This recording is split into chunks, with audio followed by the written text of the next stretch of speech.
It's the final round of the championship here at Donington Park for the Ginetta GT Academy.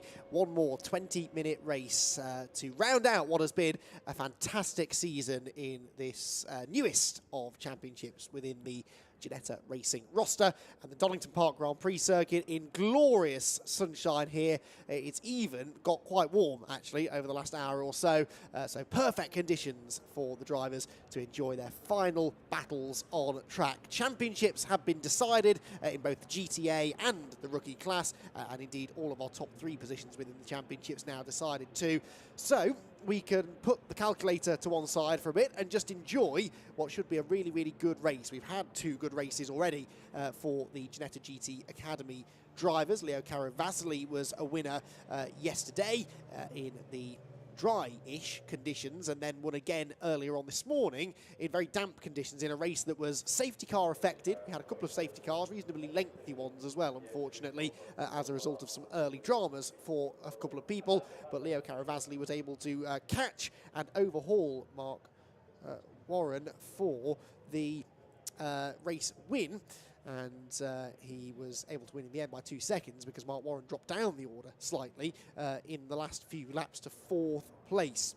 So the cars then being guided onto the grid. Leo Caravasli will start this one from pole position because the grid for race 3 is based upon the race results from our earlier race. So this will be the order in which they finished that race, because it was actually Thomas Holland who came through to claim 2nd place and Josh Poulin in 3rd. There was a post-race penalty for Lee Goldsmith though, 15 seconds added to his race time for gaining an unfair advantage, it said. That did drop him quite a number of places down, so he will start 18th on the grid for this one after an incident of some description. What it was exactly, I'm not sure, or contact or cutting a corner. Anyway, he's been given that penalty and will start from towards the back of the pack. So, for the final time this season, then, the Ginetta GT Academy drivers head off onto a green flag lap. Very different track conditions now to what they were faced with earlier on this morning, when we did have, as I said, a very wet track, overnight rain. It was early morning as well. There was no real temperature in the track, so track conditions were pretty treacherous throughout that race, and as a result, we saw a number of drivers getting it wrong even before the race had started. Actually, our 2 front row starters, Mark Warren and Leo Caravasli, had both had spins. Warren on the first of 2 green flag laps, and then Leo Caravasli spun on the next one. Let's hope that they can get around the warm-up lap this time, all pointing the right way. So Caravasli then on pole, Thomas Holland alongside him. Thomas Holland looking to end his season with a race win too. Josh Poulin 3rd on the grid with Mark Warren alongside him. Mark Warren, Crown Champion at Brands Hatch. Tom Hartley Jr. and Michael Johnston together on the 3rd row of the grid, and then on row number 4 it's Danny Dwyer with Mark Stevens, Entech Motorsport driver, ahead of the Toro Verde car. Then it is the first 2 rookies on the grid, John Kearney and Ravi Ramyeed. Ravi Ramyeed, champion in the rookie class this year. Mauricio Sciglio and Nick White, a pair of GTA class drivers, lining up on the way just behind them. Then Steve Williams with Dan Rathbone, 3rd of the rookies in the previous race, getting a podium finish. And then Robin Grimwood and Ed Akers. Akers has had a tricky weekend, had a spin in the early stages of that 2nd race and never really fully recovered. So 16th on the grid is where he'll be starting from. Marco Anastasi and Lee Goldsmith, and ex-Goldsmith, of course, dropping down to 18th after that 15-second time penalty was applied to his race result. Then it's Gary Wager and Sean Fleming top 20. We had 21 finishers in the 2nd race. Mark Elman was the last of those, although he did have an off, didn't he, towards the end of the race, I seem to remember. Mackenzie Walker also had an off at Redgate Corner, one of many to fall off at Redgate. Thomas Shelley was off the road too. Julian Watley had some damage in the early stages that put him in the barriers down at Melbourne Hairpin. Sebastian Dubois retired, so too Martin Wills. He's had a bit of a nightmare weekend, really, has Martin. So he hasn't finished either of the races to this point, and he will line up this one then from the back of the field. So cars then lining up on the grid. Andy McEwen here, joined once again by Max Coates, who's been kind enough to join me for the Ginetta action here today. Drier conditions this time, which is good news. No championship points to worry about. I'm sure all of the drivers are going to want to end the season on a high. Yeah, I've just literally come from the assembly area and they're pumped up for this. Yeah, they've pretty much, they've all worked out that I'm doing the commentary. So they've all told me that they're all really up for this. So, yeah, there's a few guys who are maybe a little bit out of position, and yeah, they're definitely going to throw everything in the kitchen sink at this one. Yeah, looking forward to this one then. Leo Caravasili, the red car on the left-hand side of shot, the purple and black, number 74 alongside him is Thomas Holland. The marshal waves the green flag at the back of the grid. 20 minutes on the clock then. One more race in the 2022 Ginetta GT Academy Championship season. Who is going to get into Redgate Corner with the race lead? Let's find out. Red lights are on. They go out now, and Caravasili again makes a bad start. In fact, he might have stalled it altogether this time. This is dangerous right at the front of the pack. He finally gets going, but he's had 3 poor starts this weekend, Leo Caravasili, and I actually think there's a problem because the car is grinding to a halt, others having to dive onto the grass to avoid him, and yes, he hasn't made it to the end of the pit straight, I'm afraid. I lost in all of that. Who got the lead? I presume it was Thomas Holland from the outside of row 1, who led them through Redgate. We'll get a look at that down into the old hairpin. They come through the crane of curves, and yes, that is Holland leading the way. Mark Warren there in second place, and I think Josh Boulan in third, but nightmare that for Caravasili. The chances of a hat-trick now gone. Yeah, and that's Mark Elman off into the gravel. I think we're going to get a safety car here with both of these cars out of, well, yeah, now in the gravel. That's almost definitely going to be a safety car. Mark Elman actually looked like he had a not so great start as well. Looked like he was slow to get away. And now we can see Leo Caravasili out of the car, and indeed we have a safety car. Yeah, no choice there because that car is still on the track, and at first I thought he'd stalled. I wonder now whether maybe it was a drive shaft or something that's broken, because it did seem to move and then just didn't really go any further. It's coasted as far as, well, our commentary position really. He's parked right outside our window, and he is stood at the side of the road as the marshals discuss how best to get that car out of the way. Right, some people have not seen the safety car boards, unfortunately, so they're barrelling past everyone down the exhibition straight, but 2 cars to get out of the way, and it means that we are, for the fourth time in fact, in Ginetta action today, going to see the Lotus safety car head out onto the circuit.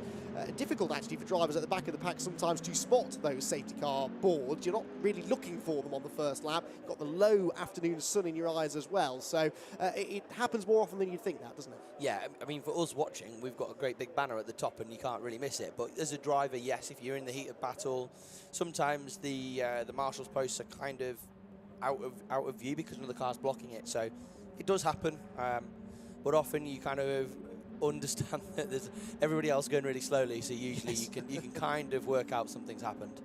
Doing a good job there to give the marshals a wide berth as they come past them at reduced speed. So Thomas Holland then leads the first lap. Mark Warren in second place, Josh Boulan in third position, Tom Hartley Jr. fourth, fifth position then for Michael Johnston, with Mark Steele in sixth and Danny Dwyer seventh. John Kearney leads in the rookie class. Ravi Rammeed is second. Ravi had an off, I seem to recall, in the wet race earlier on today, and almost came back to challenge Kearney for the class win, but had to settle for second place. In fact, yeah, Rammeed tangled, didn't he, with Caravasili down at the Melbourne hairpin. But anyway, those two both inside the top 10, as too is Nick White in the number 57 car, who also had a gravel excursion in the previous race. We've got 23 of them around to the end of the first lap, though. Leo Caravasili and, in fact, Thomas Shelley, of course, we saw off down at the old hairpin. Been a bit of a day to forget for Thomas, isn't it? We had a chance of taking second place in the rookie championship, but yeah, he'll be glad, I think, to get out of here this afternoon. Yeah, I'll apologise. I actually called that as Mark Elman. I thought that was Mark. It wasn't. It was obviously Thomas that had gone off. But from our, well, we're going to get a replay of the start, so we can see what happened with Leo Caravasili. So he's on the brake, and then it never looks like he really gets. I don't know whether that's maybe his rain light actually. Yeah, the fact it doesn't actually stop suggests to me that it isn't a stall, and you can see a little twitch. So something's obviously. I tell you what, there was a lot of wheel spin from his car. Just as he set off, you could see the rear wheels spinning up. So I do wonder whether that is a drivetrain issue that's meant that he can't then therefore continue. Yeah, because he did get some forward momentum, didn't he? And then it just sort of stopped again. So we'll see here from the head-on shot. He gets lots of wheel spin as the lights do initially go out there. Thomas Holland was always going to get the lead from him. The others behind did a really good job of avoiding him as well, didn't they? Yeah, and then I think is it Seb Dubois later on in the... Yeah, he just peels to the inside there, just to say misses him. He's done a really good job there not to lose it on the grass, actually, because he's just, really quite aggressively gone across. So, yeah. Then Thomas Holland's obviously got the lead away from Mark Warren, his raceway teammate, with Poulan in third and Tom Hartley in fourth. So, after that, not too shabby a start, actually. No, not at all. And then we got as far as the old hairpin before the next moment. Thomas Shelley at the back of shot just seems to, he clips the back of another car, was carrying a bit too much speed there, and I don't think he expected them all to check up quite as much as they did in front of him. Yeah, and that's exactly what's happened, and I do think from the side-on shot you can see a lot of wheel spin from Caravasli's car, and that's obviously what's caused some kind of breakage there. Yeah, okay, so 2 cars out of the race. They've got Caravasli's car almost out of the way. You can see they've towed it as far as Redgate Corner, but the field coming through to start another lap. So we're 5 minutes in, and we are still, unfortunately, sat behind the safety car, but we should be good to go at the end of the next lap because Caravasli's car will be out of the way. I presume that Thomas Shelley's will be too, so should get the race going before too much longer. And for Thomas Holland, a good opportunity here to get a race win because you know, he's got Mark Warren behind him, yes, but Leo Caravasli's been the fastest driver here this weekend, and he's not a threat anymore. And it would mean a lot to Thomas, I think, to grab a win here and end the season on a high. It would, and another sort of protege of Ginetta's driver development role. So, you know, Thomas first started in the little G40 Cup cars way back when, and has been improving ever since. He's been a real threat in the side of Mark Warren's championship this year. He's been fast and on occasion being the man to beat. And yeah, he's had a lot of race experience, not just in Ginetta's, but another single mate Marks as well. So yeah, he's doing a really good job. He is indeed, but he's going to have his work cut out with Mark Warren and the impressive Josh Poulin in behind him. Caught a glimpse there of Julian Wantling's car. That's been repaired nicely after his various bits of contact at the start of the second race earlier on. Number 25 heading through there as well. There, spectators watching on as the race hopefully winds up to get restarted. There is the number 88 car of Mark Elman, who started towards the back of the field.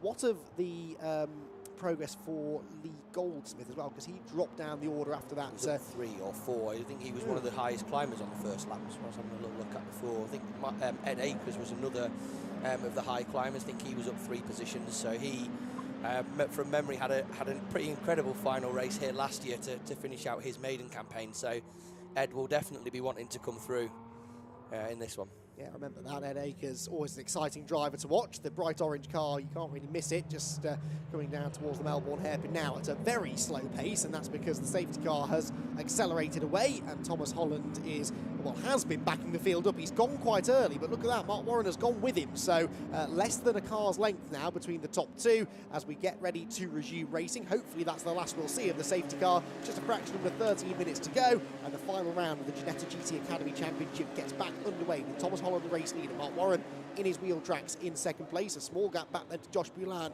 in third position, with the light blue number 77 of Tom Hartley Jr. behind him. Single file, no one yet diving out of line to make a move into Redgate Corner until you see Mackenzie Walker. Now he's another that we expected to see coming through the order, and that was a nice move there up the inside line into Redgate Corner on Gary Wager, and it puts him into 17th.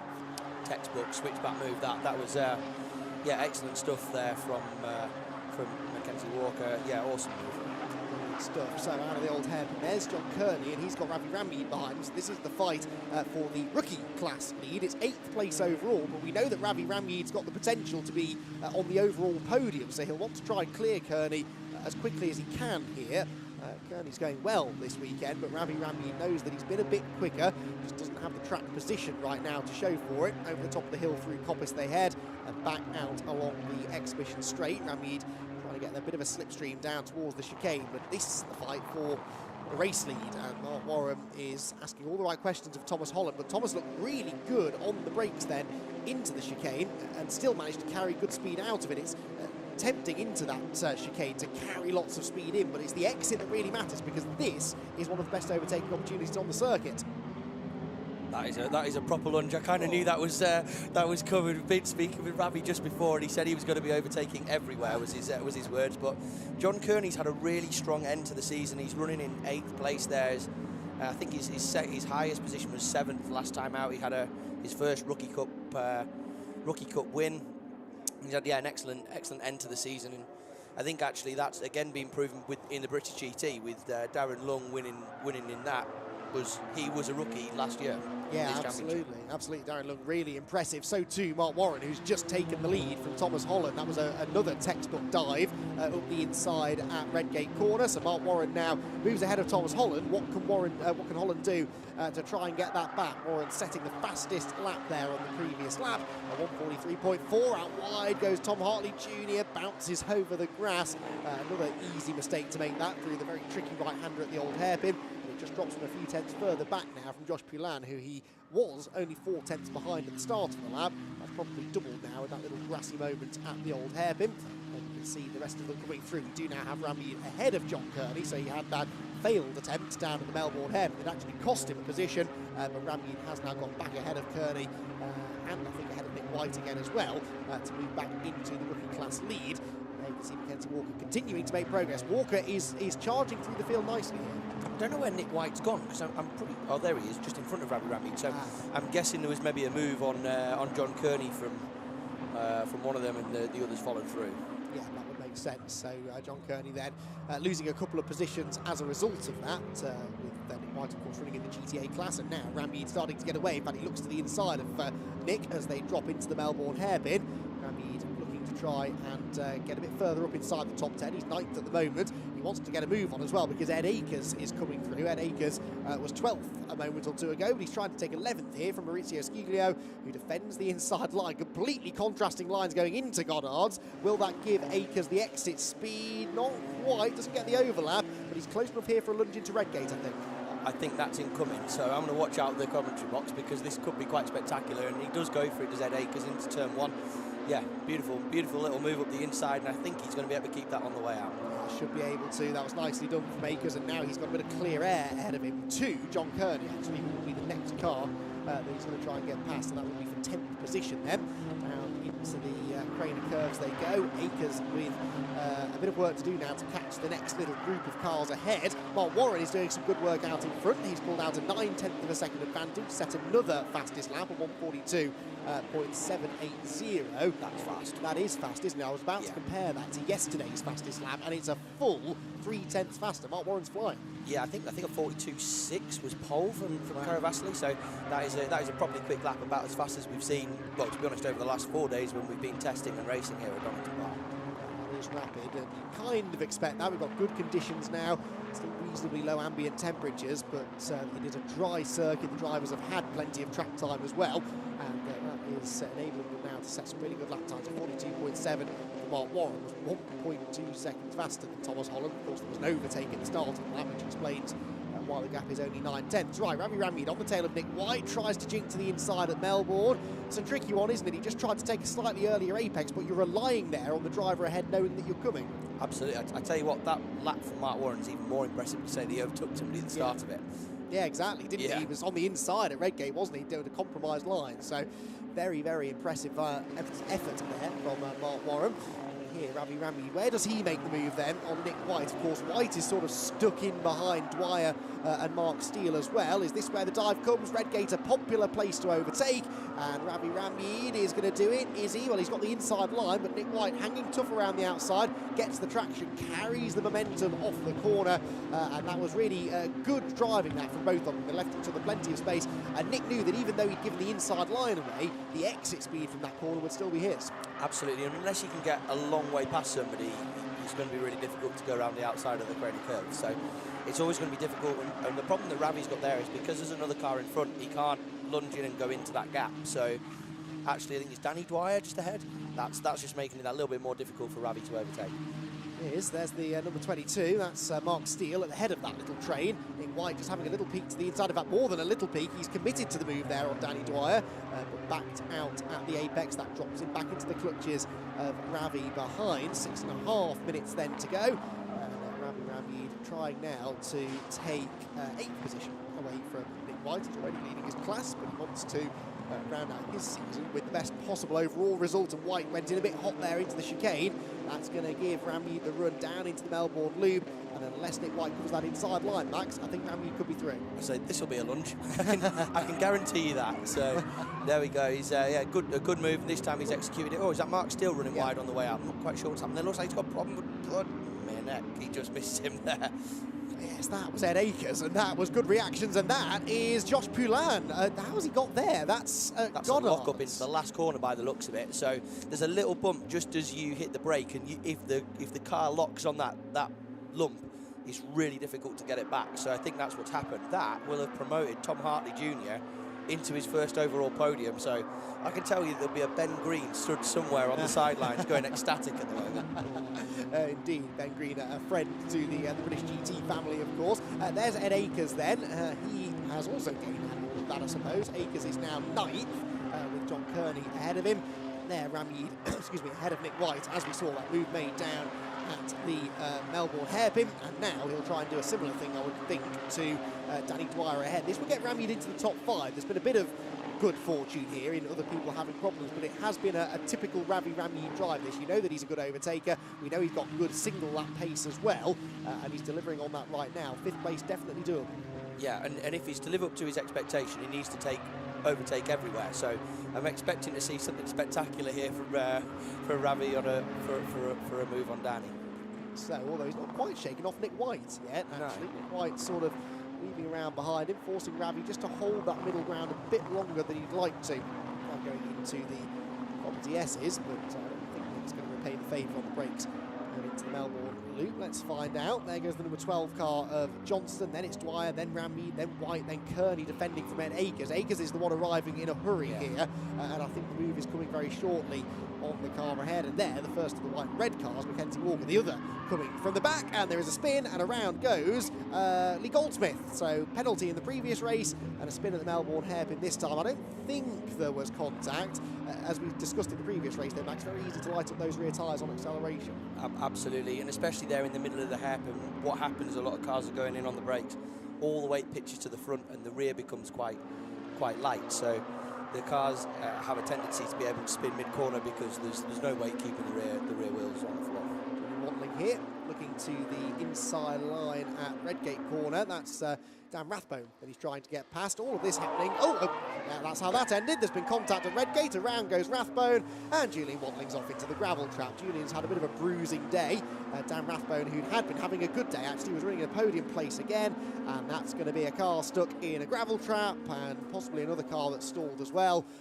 3 minutes 20 to go. I don't fancy our chances of seeing much more racing in this one. The marshals jog out, and out of the car gets, I would imagine, a rather upset driver. That contact, didn't see exactly how that started, but yeah, they were very close together into the braking zone. There's Rathbone, who jogs away as well. So both cars are going to need removing, and Redgate corner, a popular place to try a move, but we do see contact there quite a lot, don't we?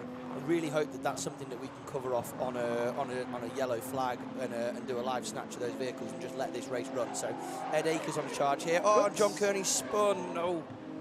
Very good 360. It was 10 out of 10 for style, and actually it won't cost him any places because the red flag's just gone out. So they are stopping the race, but the results, of course, will go back a lap. I doubt we'll get a restart here. We'll wait for official confirmation from race control, but that will probably be the end of the race.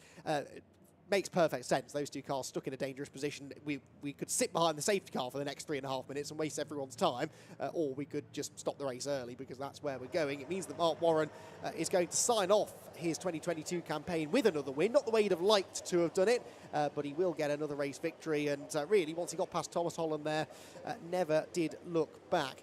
Right, let's take a look then, shall we, at what happened at Redgate Corner. And Max, perhaps you can talk us through exactly, or the first corner, I should say, exactly how these two cars ended up where they did.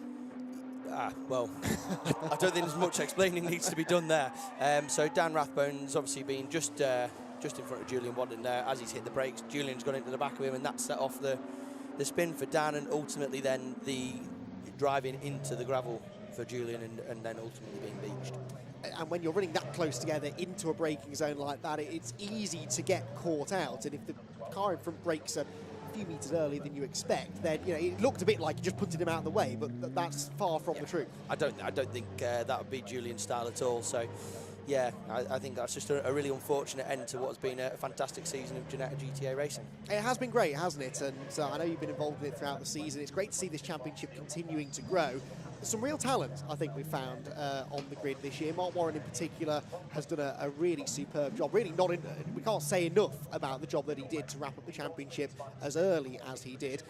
but some drivers to really watch out for, I think, that have come to the fore this year. Absolutely, I think that's been highlighted by today's action, especially again in British GT. So, you know, Ginetta once again proving that, you know, with driver development, there's cars, drivers that can go on and do great things, whether that be in the single mate racing that Ginetta offers or further into GT racing. I think another really big shout out there for Tom Hartley Jr. getting his first overall podium. He was a rookie again last year, so to come through and have an overall podium is a fantastic result for Tom. Absolutely, yes, he does indeed manage to hold on to that third place finish then to the flag. We have had confirmation, I think, now that is the race over, the checkered flag showing on our timing screen. So Mark Warren then will pick up another race win, and that was made a little bit easier for him by the checkered flag, or the red flags coming out a little bit early, but he'd done the hard work of getting past Thomas Holland. He pulled away by 2.1 seconds, and he is going to take another race victory. Holland second, Hartley third. Rammeed the winner in the rookie class, with John Kearney second in that class, and Dan Rathbone will probably not get to keep his third position because he was, in a way, the cause of the red flag. So I guess that will now go to Elman, won't it? Mark Elman, who was running fourth at the time with the red flag within the rookie category, and he will pick up another podium finish.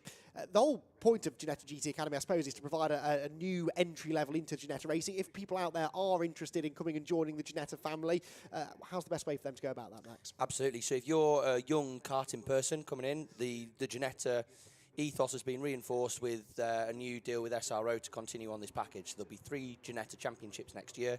Ginetta Juniors, Ginetta GTAs, which you're just about to watch the highlights of. Within that, we have a rookie category for new drivers into the championship. And then finally, GT Pro, which will be a slightly upscaled version of the G56 car you've got now, with a slick, wet option tyre, traction control, ABS, and a bit more power. So effectively, you can continue from being a junior or as an adult coming into Ginetta racing and GTAs, and then progress through to GT Pro, and then continue with the Ginetta family into top-level GT racing. And you can see all of that on the British GT package in 2023. An entertaining start to the race, certainly with GT Academy. A close call for Leo Caravazzi when he lost drive at the start, and then Thomas Shelley found himself in the gravel trap at the Old Hairpin, not for the first time he's been off track this weekend. Meanwhile, Ravi Ramgi was trying to get past John Kearney for the lead of the rookie class. He would eventually do it, but his first attempt didn't quite work as planned. Out wide onto the grass went Tom Hartley Jr., but he was able to hang on to his first outright podium, and there, the moment that cost Josh Poulin a podium. He went off from third place at Goddard's and ended up in the gravel trap. There was a spin down at the Melbourne Hairpin for the Goldsmith. Thankfully, no real damage done. Then Ed Akers came up to challenge John Kearney. Through the chicane they went, but a bad landing off the curb for Kearney sent the rookie front runner around. A full 360-degree spin, which happened just as the red flags came out. Dan Rathbone punted into a spin by Julian Wantling into Redgate Corner. Both cars ended up stranded at the side of the road, and with only 2.5 minutes left in the race, the red flags were thrown, and the race was brought, sadly, to a premature conclusion, with Mark Warren out in front, claiming yet another race win in what's been a fantastic season. So confirmation then of that result, 2.1 seconds the winning margin. Mark Warren to Thomas Holland with Tom Hartley Jr. third, Johnston fourth, and Dwyer in fifth, ahead of Ravi Rammeed sixth place, who wins the rookie class. Nick White in seventh, John Kearney eighth, was second in the rookies, ahead of Ed Akers and Maurizio Schicchio. Then it was Steele, Grimwood, Walker, Goldsmith, and Marco Anastasi to round out the top 15 runners, and then further back just to round out the third place in the rookie category. That should go to Mark Elman, I suspect. He was running fourth at the time. Dan Rathbone, they see, has been credited with third, just ahead of Julian Wantling, 16th and 17th overall. But whether they keep that, we'll wait and see. Gary Wager, Sean Fleming, Mark Elman were next, ahead of Sebastian Dubois, Dick Williams and Josh Poulin, the last of the finishers. Leo Caravazzi and Thomas Shelley, both unfortunately not making it beyond the end of the first lap. Some great racing this season from the Ginetta GT Academy. We look forward to welcoming them back again in 2023.